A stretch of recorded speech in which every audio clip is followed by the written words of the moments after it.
Uh, Good afternoon, everyone, and welcome. We're back for a third time on this day, Monday, November 18th, 2024.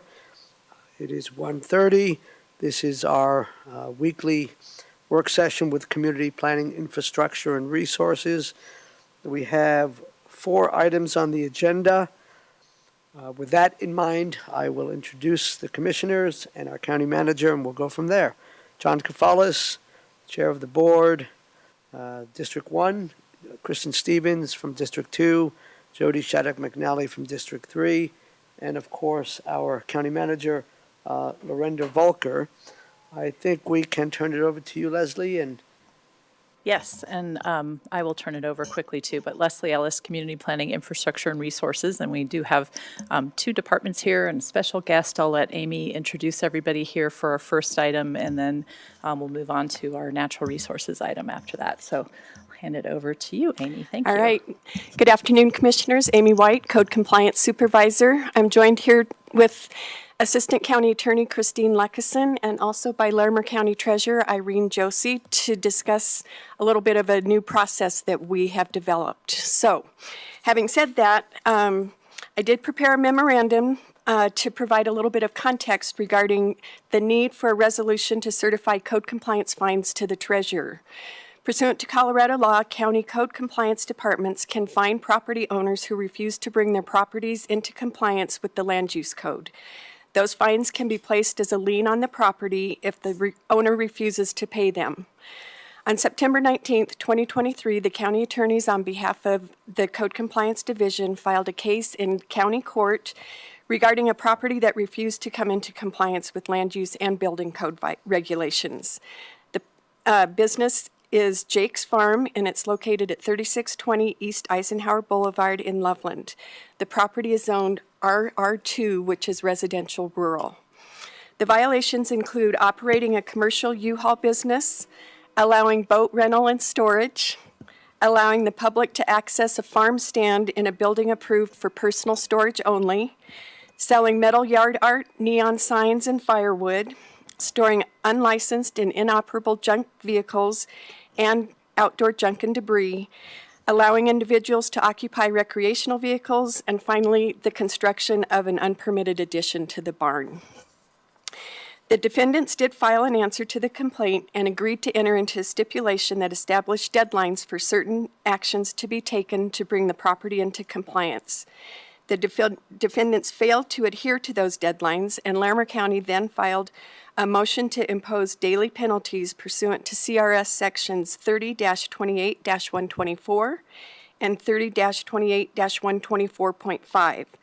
The motion was granted by the court, and the daily fines began to accrue at the rate of $50 per violation per day. Since there are 6 violations, the fines began to accrue at $300 a day until they are cured. Accordingly, for the first quarter, which was June 22nd, which was when the order was issued, 2024 through September 20th, 24, the assessed amount is $28,000, and that's comprised of an initial fee of $1,000, which the court ordered, and then $300 a day for 90 days. To date, those fines have not been paid, and the property owner has not taken action to comply with the requirements of the stipulation. On September 20th, 24, the county filed a status update with the court, and it is our intent to send quarterly updates to the defendants, notifying them of the estimated amount due, and to also provide the court with quarterly updates. Pursuant to the status update, the defendants failed to pay the assessment if the defendants fail to pay the assessment amount within 30 days, we will take steps to certify the amount owed per quarter against the property as a lien collectible by the Larimer County Treasurer in the same manner and with the same priority as general real property taxes pursuant to the previously stated statutes. The fines will be certified via resolution, which will come before you tomorrow morning at the November 19th admin matters on the consent agenda. And with that, I'm going to turn it over to Assistant County Attorney Leckison so she can give you the lowdown on the resolution and the legal status of that. Hi, Commissioners. This is Christine Luckison. I'm one of the Assistant County Attorneys. So I can answer any questions about the statute and the legal mechanisms we use to bring this court case and why we have to use a resolution to go forward to certify these fines. But Amy did a really good job explaining this process. Do you have any specific questions that I can answer? And actually, Christine, before we go with questions, I wonder, we have our county treasurer here. Irene, would you like to add anything to the conversation at this point? I think it was explained very well. Thank you. Okay. So with that, and thank you, Christine, for inquiring. Colleagues, do you have any questions for any of these three folks? Commissioner Stevens? Yeah, I guess, thanks. Thanks, everyone. Christine, I guess so now these fines are a lien on the property. Is there some point at which the property is taken over if those can't be paid, or how does that work? Or is it when the property is sold that those amends are made? So both. We could, in theory, foreclose on the property in many, many years. That we could go through that process, but also when the property is sold, we would be able to collect on those fines in the same priority as any kind of tax lien. And maybe Treasurer Josie could answer those questions better. What will occur is once this is certified, this amount is certified to us, it does get put on the tax statement as an additional penalty, and they'll have a year to pay it. It will go to tax lien sale. The investor could subtax on that particular lien, and it could go for 3 years. There has been a change in how treasurer's deeds are issued. So after 3 years, the investor could apply for a deed. It would go to auction. That person, the homeowner or property owner, would not lose the interest that they have invested, the equity that they've invested in that property over the years. It would go to the highest bidder at auction. The entire property would go to the highest Yes. bidder? Mhm. Okay. So not just a portion of that, but then they would realize after those amounts have been paid, they would still have that equity that they had put in. That's how it would work. Depending on what it brought at auction, but this is a new process. The Tyler versus Hennepin law changed where it's not just the taxes and fees that are paid for by an investor and then goes to treasurer's deed for just the taxes and fees. Now it will go to auction and it will be bid on until Okay. it reaches a certain level. So deciding what that would be at this point is unknown, is uncertain. But municipalities can also do this with delinquent water bills and utility bills. It's a mechanism that once they try to, as the Planning and Zoning Department did, once they try to collect and it's unsuccessful, they can certify to the county treasurer to attach it as property taxes, with the property taxes. So, is there any hope of resolution at this point? It sounds like there's maybe not even communication with the owners at this point, or? So I can kind of talk through the process that we went through with the property owners. So Yeah, that'd be great. and I can tell you, just code compliance was working with the property owners long before I was involved, but the legal process began in September of 2023, and they were represented by counsel. And we negotiated a stipulated agreement that we entered into April. And we did negotiate back and forth on deadlines and things that they needed to come into compliance. So it wasn't a one-sided discussion. They did have a lot of say in that agreement. And then they did admit to the violations. That became an order of the court. And they were present for that discussion. And then in September, we did send an updated notice to let them know we were going to pursue this additional process of certifying. We sent that to their counsel and filed it with the court, so they would have been served with that as well. But we haven't heard from them I haven't heard from them through their counsel since September. On the code compliance side, I can't speak whether the property owners have. Code compliance has not heard from the property owners themselves, but not even representatives, friends of a friend who said, yeah, they're aware of this. There are some extenuating circumstances with the property that are pretty much stopping them from moving forward. So they can still cure the violations if they so choose. but we have not heard to date that they want to do that. This is also one of the properties that kind of gets lost with the Loveland IGA in that they won't annex any properties that have code compliance violations, so we're kind of in this limbo. I know we have spoken with them previously. They would like to sell after it gets annexed into Loveland, but with the code compliance violations on the property, it's kind of a end of discussion. Thank you. Thank you, Commissioner. Commissioner Shattuck McNally. Thank you. Well, that was, one of my questions was, what kind of avenue, but they don't want to sell unless it is in the city? Okay, so are the fines? Yes. That what? Yes. Okay, thanks. So, so that, was this 90 days? Are there still violation and fees accumulating, or was it just for that 90-day period? So how the court order works is the court issued an order in July, basically, that the fines are accruing every day, including today, and they have to show the court that the violations are no longer existing. So we really aren't involved in that process. So they need to work directly with the court now, and then the court will issue an updated order. That's something that we would be willing to talk with them about, issuing like an updated status update, but really it's between them and the court. That's how the court order was written. Okay, so this is really in the balls in the court of the court and them's and us. Okay, that's helpful. We did get some public feedback and things, because it's one of those pockets that's surrounded by City of Loveland, that it's a county enclave, and we have some other ones inside Loveland. So is there, when would the court then decide if there's going to be moved over to a sale or something, or when, I mean, what other, there's really only, when will this finally toggle that it might end up being forced to be sold or something like that? Or is that all in the courts? I think that's not something that would be involved in this process. I think maybe if you're talking about if the fines accrued to such an extent, I think we're a ways away from that, given the value of this property and the rate at which they're accruing. It's about 30 grand every quarter, but I'm not sure if you have more to say on that. So, Commissioner, what will happen is once this is signed, it will be in our hands to collect this fee. The courts won't collect the fee. Planning and zoning won't collect the fee. It will collect the fee. By statute, we add our 10%. That comes to the county. And then this money will be distributed to the county general fund under Planning and Zoning Department. And if it's not paid by the end of next year, by the end of 2025, it will go to tax lien sale, and then potentially 2 subsequent years thereafter.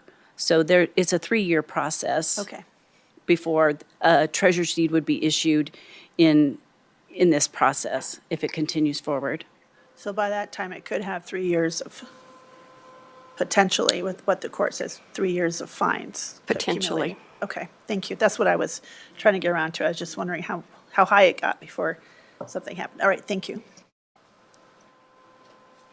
Well, thank you, Commissioner. I have a couple of questions, and maybe some of them have been answered. One is, in terms of the amount of time that the person has, the property owner has, for curing this situation, is it, I mean, technically they could, before it would go for a lien put on the property and perhaps be up for sale, they have a year to cure this, or is it less time? It's totally at their discretion. They have as much time as they want at this point. They just choose not to do it. So there is no limit per se, Commissioner. They could cure it tomorrow if they wanted to. They just have opted not to do that at this point. And as you indicated, daily fines and, I mean, per quarter, it's about $30,000, is that correct? That's correct. And in terms of the violations that prompted all of this, is that still occurring? Are they still operating their businesses, or what recourse is there to try to get things in order? They are operating some of them, but again, it's up to them to contact the court to say, hey, we're not doing this one. Can we stop getting fined for this particular violation? And perhaps my last question or so is, and that is, this seems a bit unusual. Since I've been here, I don't believe there's been a resolution to certify the fines. Has this happened in the past, or is it because of new legislation? Could you say a little bit about that? And will there be, related to that, and then it is my last question, will there be a need, if this comes up again, for, I mean, this resolution seems very specific to this case. Is that how it works? And is it based on recent legislation? Yeah, so this is a new statutory tool that counties are I just attended a conference and counties are just now learning how to use this. And this is the first time our office has pushed something like this through. So we haven't done anything like this before. The other thing with certifying the fines is there's nothing in the statute that says you have to certify the full amount or any certain amount. There is discretion within the statute regarding the fines that you certify to that property.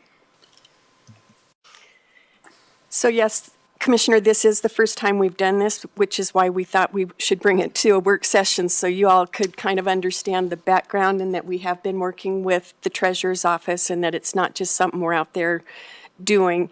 And moving forward, if it did present itself again, we would be back in front of you with the same explanation, just so until we get a little better handle on how this works. And given that, when the legislature passes legislation, becomes law, ideally there's a problem that they're trying to solve with the law. And what is the problem that the legislature determined needed to be solved here? Was that the counties did not have enough tools to make sure that these collections were happening? What is the problem that this legislation, which is now law, is attempting to solve? So when we did the continuing ed on this statute, it is just another tool that is available to clients of county attorney's office that they have an option to use. So if our clients come to us and they want us to exercise this tool, it's just one more option that we have rather than seeking an injunction or something like that in district court. Thank you, Christine. Colleagues, do you have, yes, of course, Lorenda. One procedural question. So assuming these violations go uncured for another quarter, you would do another resolution each quarter after the assessment is looked at? Right, we would send an update to the property owner and to their counsel. We'd file a status update with the court. We'd wait 30 days to see if they paid that quarter's fines, and then we'd repeat this process. Okay. And further to that, Lorenda, the code compliance inspector does go a couple days before we're planning to do the status update to make sure that that nothing substantial has changed on the property. Thank you. Thank you. Good question, Lorenda. Thank you very much. Anything else, colleagues? Then grateful that you brought this matter to our attention in a work session so we can make a more informed decision tomorrow when this item is up on the consent agenda. Thank you Great. so much. Thank you for your time. You all have a nice afternoon.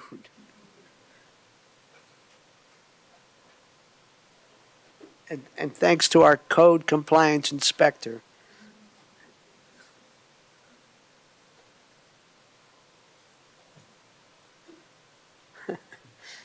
Sorry. Open space.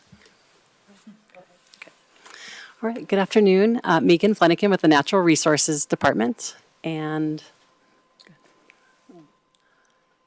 I'm Zach Wiebe, also with the Natural Resources Department. we're here today to give you an update on the Chimney Hollow Open Space Management Plan, what that process looked like, the feedback we've received, and some of the key elements of the plan. Just an information item today and get any feedback you have. Next, it'll go to our Open Lands Advisory Board on Wednesday night is the next Open Lands Board meeting, and they'll make a recommendation for adoption.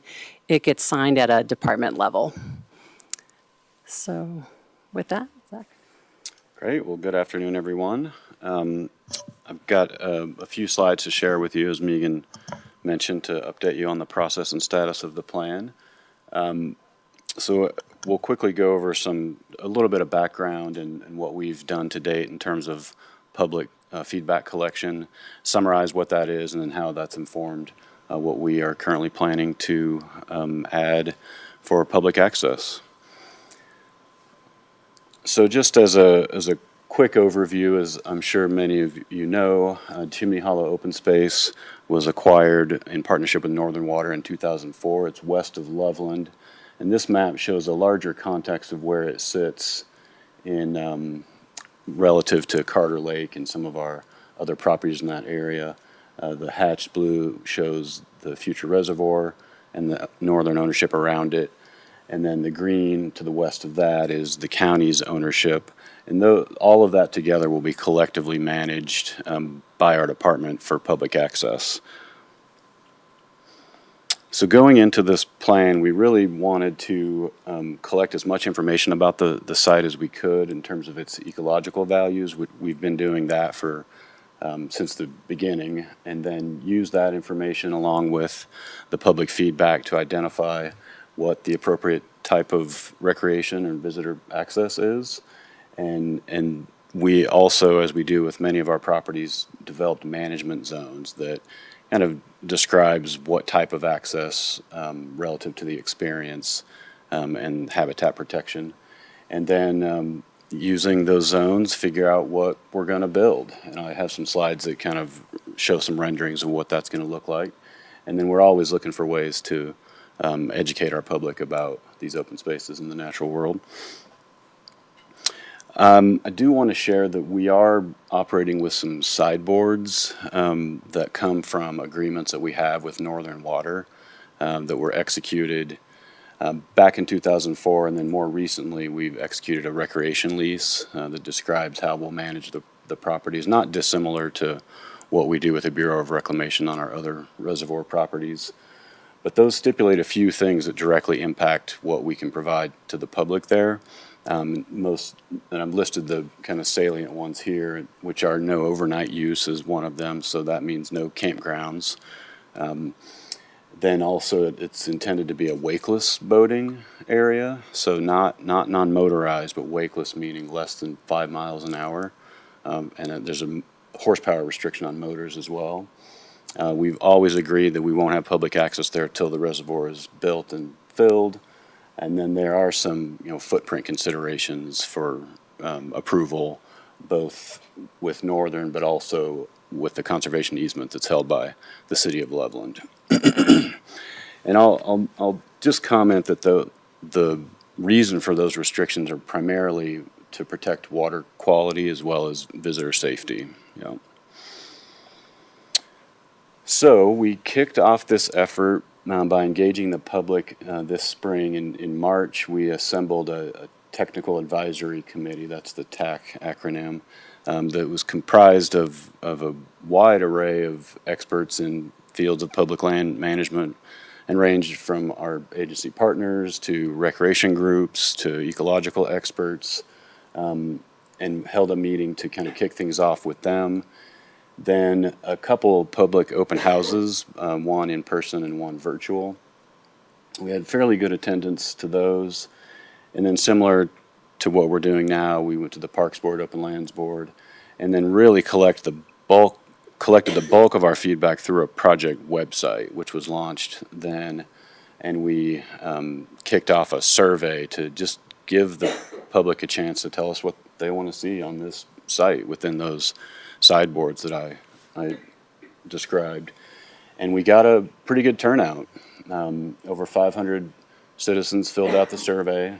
A lot of just open-ended comments. And then in addition to that, we collected some feedback at Carter Lake, which we're doing some outreach around some additional improvements in there. And we took that opportunity to point people to the website to try to reach our actual users of that site. Now we're into a second phase. We launched a draft plan in late October. We convened that same group that I mentioned again, did another virtual open house, and then we'll be going to the boards that Megan mentioned earlier. And we published the draft plan with a follow-up survey to really kind of confirm what we heard the first time around and if the plan was in alignment with that feedback. We had over 350 responses to that, and largely, that answer was yes. The plan does incorporate the feedback that we heard. No big shifts or red flags from this second round of review of the draft plan. And the feedback that we heard, I won't read these, but I've kind of highlighted the main points. But there was a lot of input on our public's desire to have a really quality trail system, which is not a surprise. We saw that coming and anticipated that's some feedback we'd heard, and we did overwhelmingly. Also, of course, the reservoir and access to it for recreation, fishing, swimming, kayaking, canoeing, boating, those sorts of things. We heard a lot that we should take efforts to minimize crowding, which I think will actually, the topography kind of lends itself to doing that anyway. We don't have a lot of flat ground to work with. But we also heard a lot about protecting ecological and natural resource values by reducing fragmentation and protecting habitat, particularly some of the sensitive species that we have out there. And then additional education and outreach and inclusion opportunities as well.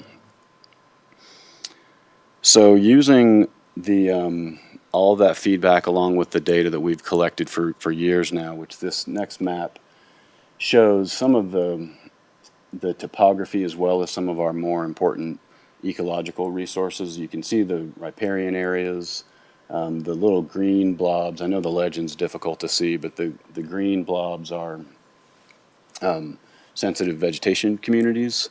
Then the big orange circles are current or past golden eagle nests that have recommended buffers for access depending on the time of year. And using all of that information as well as the feedback that we heard, we developed these management zones. And I know this map is a little bit difficult to read at the scale, but I'll point you to the darker blue area on the kind of northwest portion of the reservoir. That's where the developed zone is. You'll see in the next slide kind of where we plan to build the bulk of our infrastructure. And then moving in kind of outward, the zones become there's a front country and a back country zone that would accommodate our trail system. The front country zone could have a little bit higher density of amenities like picnic tables, paved trails, those sorts of things. And then moving all the way out to what we call the primitive zone, which is only limited public access, but not with trails. But that's intended more to protect the habitat values. So this is the rendering of what the site will look like, or close to it. And this area is actually a really great opportunity to kind of leverage our partnership with Northern Water, where during the construction process, we worked with them to essentially use the footprint that they're using for construction. So what you have here, and I don't have a pointer, but there's sort of an upper lot there that is envisioned to be an access to the trail system. And then there's a lower lot, and then the peninsula lot, so kind of a three-tiered parking area. And the lower lot will have more spaces for access to the reservoir that includes a boat ramp. And then that peninsula is a little bit more, probably more day use focus and hand launch boat access. I should say that, this is currently under a major construction site. It's not built yet. We haven't been out there, and so final design elements are yet to be determined. But this is a good idea of what we kind of envision at this stage. Overall, there will be about 210 parking spaces between here and a new parking area at the south end of Carter Lake that will access this site via trail connection.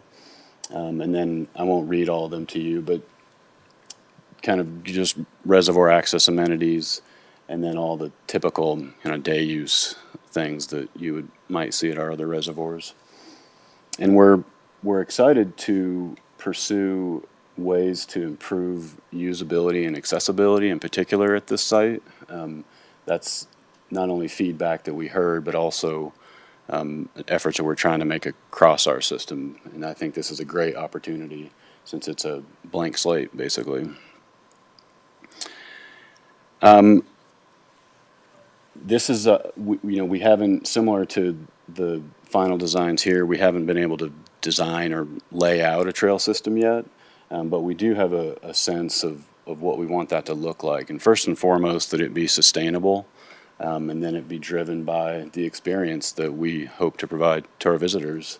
That includes, it'll include about between 10 and 12 miles. That's per the agreements with Northern, as well as analysis of our other properties and what is kind of a good ratio of miles to acreage to provide that quality experience while still protecting habitat. We'll look at possible ways to minimize conflict and crowding by looking at maybe some directional options.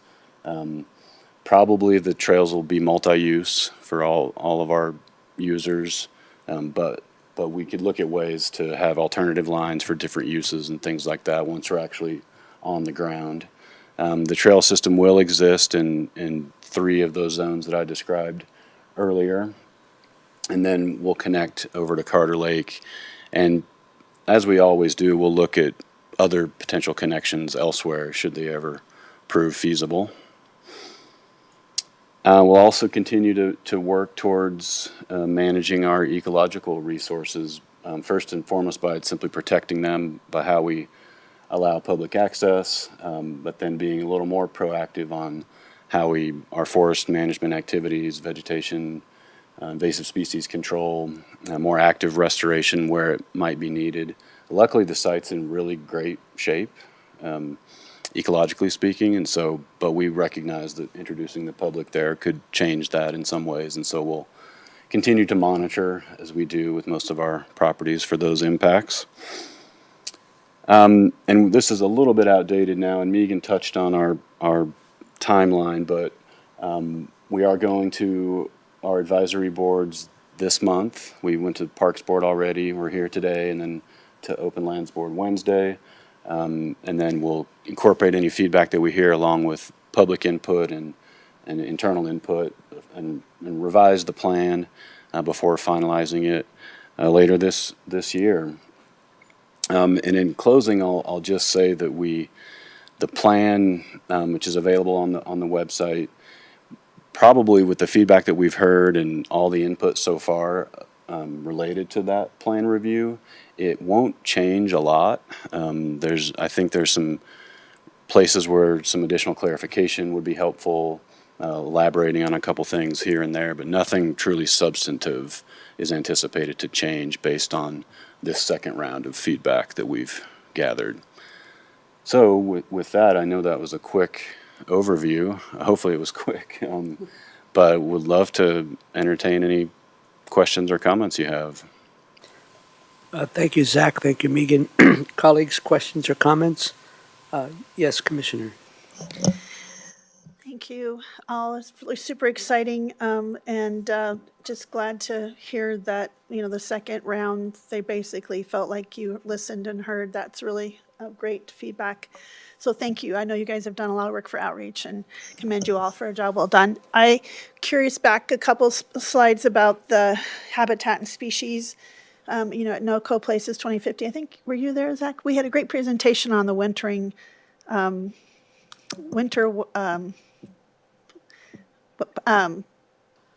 landscapes where animals migrate, winter migration, right? That was a great presentation. Sorry, just drew a blank. I could see the picture of the slide, but not my term. And knowing that Canyon Edge and my neighborhood is made from this weekend, seeing how many people, there was 300 elk in my neighborhood, and everyone's stopping all over the place. And then the Bighorn up the canyon, there was just cars parked up and down the highway. They shouldn't be parked there. This is so close to that migration area, and I know it's a fairly wide swath. How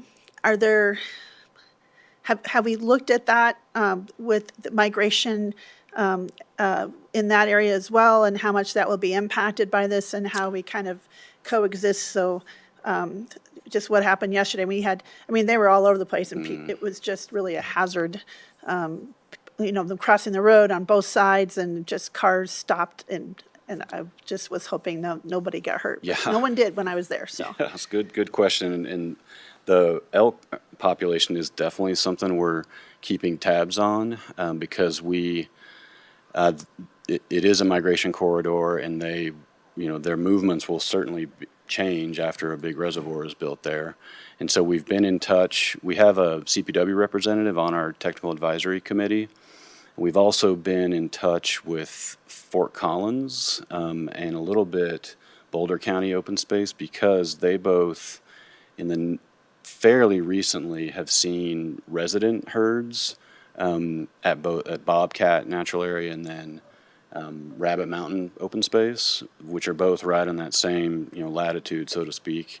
And so prior to construction, we started collecting additional vegetation data and running transects so that we can understand with that displacement if our vegetation communities are going to be impacted and how it changed their movement patterns, because it could inform how we think about future hunting programs or not, and where we have appropriate access for that.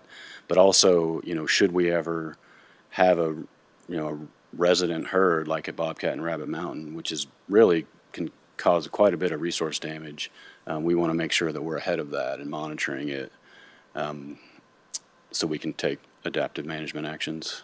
So one other question, last question, but I have one other question for today. If you go back to the map that shows Carr Lake and the proposed. I think your mic's off. Thank you. No, thank you for reminding me. There's a swath of kind of northern water, but also private land between Carter Lake and Chimney Hollow, and then the next one.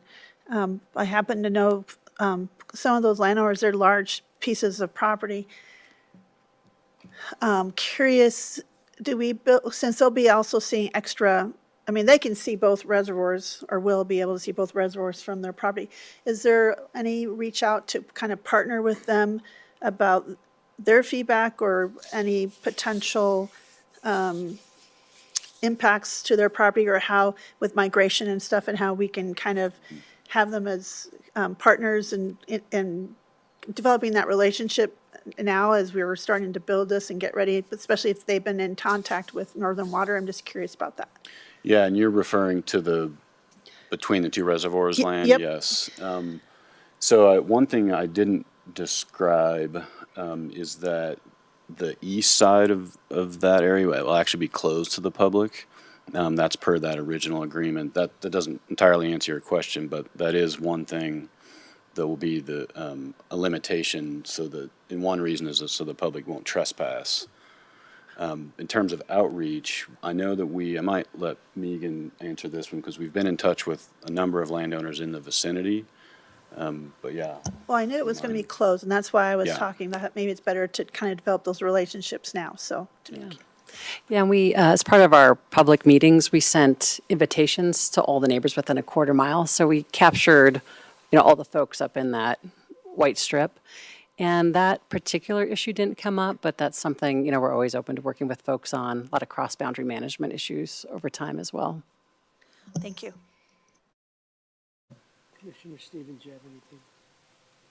Yeah, thank you for the presentation. Really exciting. I'm sure the public is excited too. Was there any pushback on some of the things like the no camping kind of thing, or the wakeless boat kind of restrictions, or people understood why that was in place? We tried to be really explicit about that up front, but we did hear some feedback that it's too bad there can't be camping, or people wanted to have higher horsepower boats. I think more than anything, as you mentioned, people are really excited about this new area. There's a little bit of confusion around some of the boating restrictions because of the horsepower restriction, which is 15 horsepower, and the 5 mile an hour. question. And I think it's more related, it's going to impact how we message and manage that in the future because, you know, a lot of questions about, well, can I come with a bigger motor and just not use it? So how are we going to kind of manage? What is the answer to that question? We're trying to be really proactive with our messaging and just ask people to not bring their bigger motors because that would be an enforcement challenge to say the least. I would imagine. And with the trails, you said that probably 10 to 12 miles worth of trails. Is multi-use the kind of best option, or is it better to get some folks off? Because, I mean, how are things going now with relation to that on other trails? And are you seeing a lot of conflict, or? We've done some studies at both Horsetooth Mountain and Devil's Backbone that look at that exact question and look at crowding and conflict. And for the most part, no. There's a little bit of sense of crowding in the parking lots, but not so much on the trail system. So for this area, in total, it's about 1,850 acres, but much of it is very steep. The whole western side is quite steep and would be difficult to build sustainable trails in that area. And I think, 10 to 12 miles, it would be pretty difficult, I think, to completely separate uses. So I think, but there are ways to separate use a little bit if it's temporal closures or the directional trails we've seen. We've had some luck with that, so people are at least, if they're all traveling the same direction, they don't encounter each other as much. So I think there's ways to find a balance between use type and that sense of conflict. Because there are communities that have had like days, like different days. Is that correct? Like where, mountain bikes can be on Monday and Wednesday. Jefferson County does that. Is that who did it? Okay, I couldn't remember. Yeah, I just didn't know. I mean, my experience is it hasn't been too much of a problem yet here, but I don't, people are kind of comfortable with that and used to that, but I just didn't know if it was, are we seeing fewer horses on trails? Yeah, in general, we do. And one thing we talked about at this property is, given the limitations on amount of parking at the main Chimney Hollow parking lot, that really putting equestrian use at that new lot at the south end of Carter Lake that will have trail connections into Chimney Hollow open space is probably our best way to manage that. And also allow us to have maximum amount of parking for single vehicle use at the Chimney Hollow main site, just given how much space trailers take up. So sizing, when we've run the numbers on sizing that parking lot, both for the reservoir use and for the trail use, it's right in line with metrics we use at other open spaces to avoid overcapacity on the trail system. So we're pretty confident, there's not a lot of places you can park and come into the property outside of these parking lots. So that really helps us manage some of those issues you're describing. And we know at Horsetooth, which is probably the most similar in terms of access and topography, that about less than 2% of our users are equestrians, and about 15 are mountain bikers, and the rest is foot travel. Interesting. Well, thank you. No, I'm excited about this. I appreciate all the outreach that you've done, and I mean, it looks like it's coming together, so thank you very much.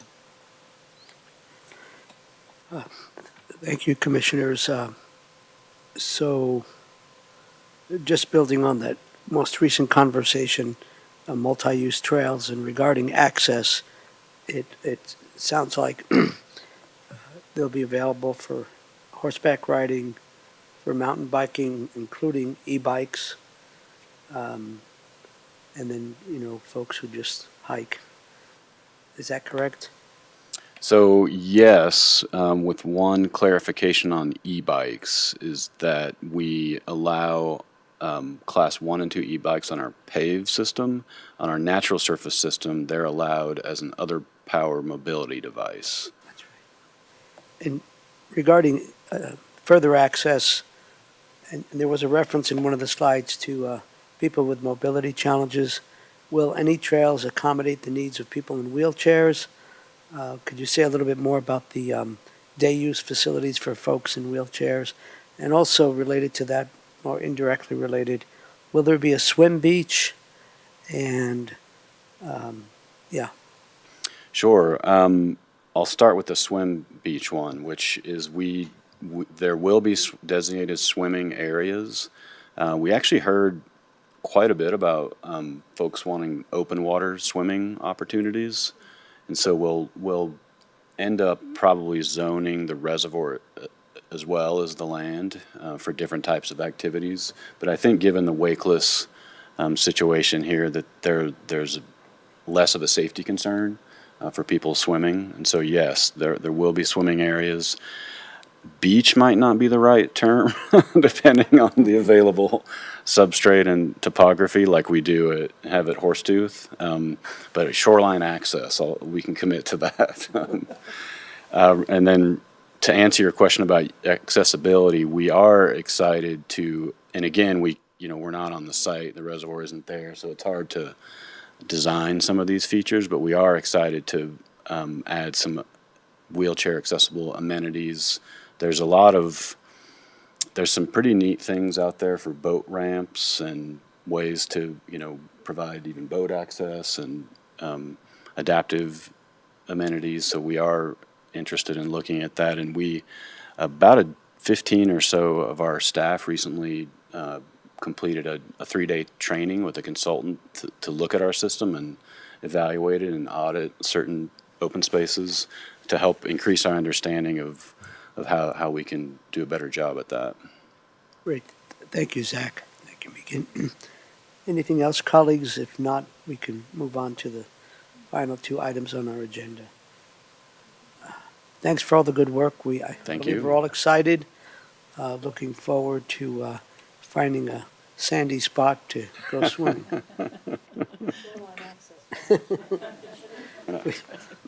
Thanks so much. Thank you. Community Development Director's update. Welcome, colleague and friend. Good afternoon, Commissioners. I'm Rebecca Everett, Community Development Director, and I have a few updates for you today. So first, regarding your 3 o'clock land use hearing this afternoon, you have a few items on consent and 1 item on discussion. The item that is on discussion is the first time you will be hearing an appeal related to the new short-term rental land use code requirements that were adopted last year. And this is an appeal to the road standards in Appendix G that are referenced in the land use code, and it relates to the Wincliffe Estate subdivision. So because this is the first time this type of appeal is coming before you, staff has not provided a recommendation, but we are happy to support both from planning and engineering any questions and provide any guidance. But because this is a little bit of an open policy question as well, we want to make sure you have discretion to decide what you feel is appropriate for these types of appeal requests. Any questions on the hearing this afternoon? Since it's a full discussion, yes, I have a question. Since it's a full discussion item, are we anticipating that the applicant or the folks in Wincliffe, the 3 properties, will be there to do a presentation or why they're requesting the appeal? Yes, the applicants in some form will be providing a presentation. And yes, I should also mention that this is an appeal that is kind of a bundled together request for 3 different properties in that subdivision. And so you also have the discretion to make a different decision on each of the 3 properties, or kind of parse that in whichever way makes sense to you. It doesn't have to be an all or nothing. You have a lot of discretion on this item. Do you have any expectations regarding public comment? I think in the packet there was only 1 letter, email regarding public comment. Yeah, I don't expect a significant amount of public comment, but there will likely be some amount of engagement. Great. Yes. Thank you. Please. Okay. Next item next, then. please. I wanted to provide a heads up, and we mentioned this at last week's Planning Commission and Board of County Commissioners joint work session, but I wanted to reiterate it. In 2023, there was legislation adopted related to natural medicine or psilocybin, mushrooms, and that initiated a rulemaking at the state level to pave the way for businesses that either grow and produce mushrooms for medicinal use and clinics that treat patients with psilocybin.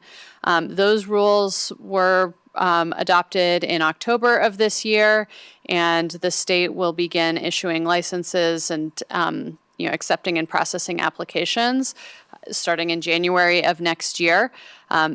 We are in a position as a county where there is no action that we are mandated to take, but we do have the opportunity to regulate the time, place, and manner of these new business activities.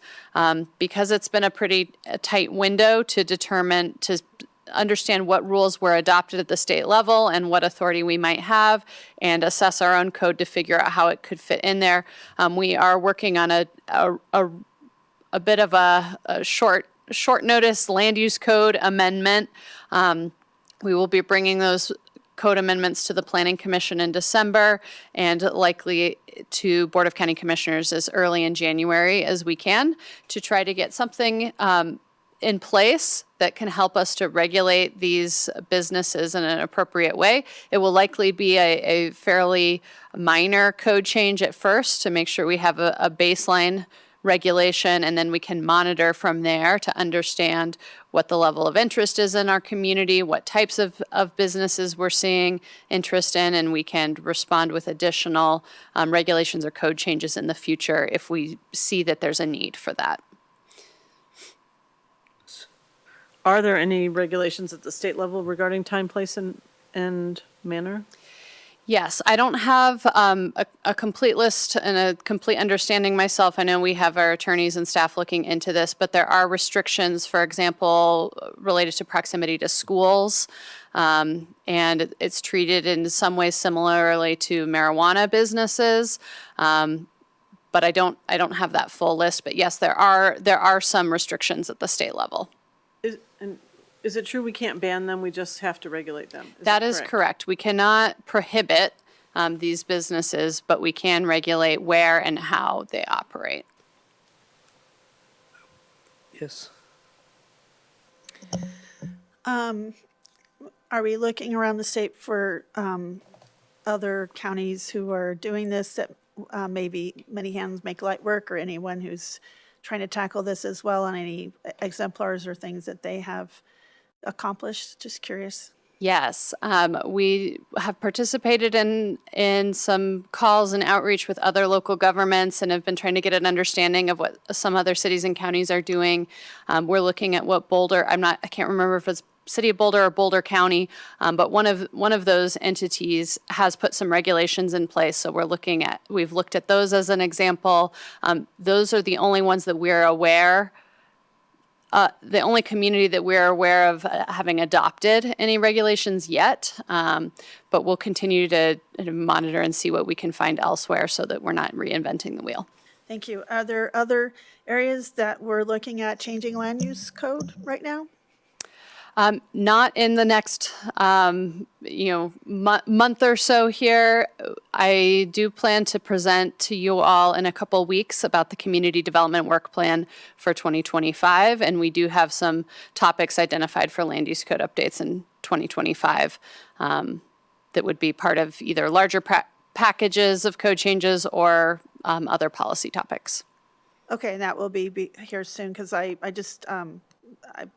hear out in some universes, they're already talking about that they're getting input on land use code changes, and I was like, what? So I was just curious it sounds like I didn't know that was coming, so I was just curious about that. Yes, Matt Lafferty, our principal planner in long-range planning, brought to you a little while ago some code changes for the Estes Valley that are being explored, and so that's something that we're planning to do outreach on in the Estes area in January before we bring those back to Planning Commission and the board. And then we're working on lighting code. Okay. And those are the only other in-progress code changes that we have right now. Okay. Yeah. I appreciate that. Thank you. Yes, yeah, thank you. Going back to the psilocybin matter, will the proposed regulations be addressing cultivation and sale? Yes, it will address both. Well, it will address the business licenses, so all commercial use that's related to the psilocybin. So anything that the state is regulating through their business license process. And I don't want to kind of speak beyond my depth on this, because I'm not sure if there are activities that the state has chosen not to regulate. But we'll make sure that that's all clearly laid out when we bring this forward to you. Thank you. Thank you. Yeah. One final update today. I sent you all an email last week with this information, but wanted to share it publicly as well, related to several 1041 permit applications that we have in the process right now. We have 4 different 1041 permit applications from different cities and towns within Larimer County. So as you know, the Halligan Reservoir expansion, that application was in review for completeness, was deemed incomplete. We are awaiting a resubmittal. Earlier in October, we received a submittal for Platte River Power Authority for their new natural gas turbines that are proposed. That is in completeness review. The town of Johnstown has submitted an application for a 30-inch raw water pipeline to to convey water from one of their reservoirs to a water treatment plant. That was also submitted in October and is still in the completeness review period. And finally, we received an application from the town of Berthoud for their Bacon Lake sewer interceptor and water transmission line, which is also currently in the process of determining whether it's a complete application. So all of those applications are in some stage of the process. None of them would result in hearings sooner than February of next year. So hearings with the Board of County Commissioners in February. We would, the soonest we would have Planning Commission hearings is January. That's a lot of 1041. So my question is, how are you all doing? Not that I don't think you guys are extremely capable and phenomenal, but this is a lot for a team. And I'm wondering if there have enough capacity or needed extra support, because I figured that to go through that many applications is a lot of, for completeness, is a lot of work just in and of itself. Yeah, we do have the capacity and the resources that we need to get through the completeness checks and the review of these applications. Having a new environmental planner that we onboarded at the beginning of October is very helpful, and that's Scott Benton, and he has experience with 1041 applications. We also have a contract with a consulting firm called JUB that is. They consult on a variety of matters, including engineering and environmental planning and other topics. And so we're using them to assist with reviews, and that is helping to supplement the staff that we have. It's helpful that all of these applications weren't submitted on the same day and don't have the same deadlines. So the fact that they're staggered, even if it's only by a couple weeks, helps us a lot. Thank you. Yeah, thank you for asking. Do you have anything else? That's it for me today. I have a question for you then. It seems that we've received a slight uptick in emails regarding the Mountain Coaster project. When are we going to hear that one? Yes, we held an Estes Valley Planning Advisory Committee meeting last Thursday to receive a recommendation on that item from the EV PAC. I have not had a chance since I got back in town this morning to check in with Michael Whitley, our senior planner assigned to that project, to confirm what date that will be coming to the Board of County Commissioners. But it will come before you all for a final decision with a recommendation from the Estes Valley Planning Advisory Committee. Before the end of the year or the beginning? Likely before the end of the year, but we'll need to take a look at agendas and scheduling. Great. Thank you, Yes. Rebecca. Thanks for your good work. Thank you. Leslie, do you have anything? I don't, thank you. How sad. It is 2:30. We are adjourned. Thank you all.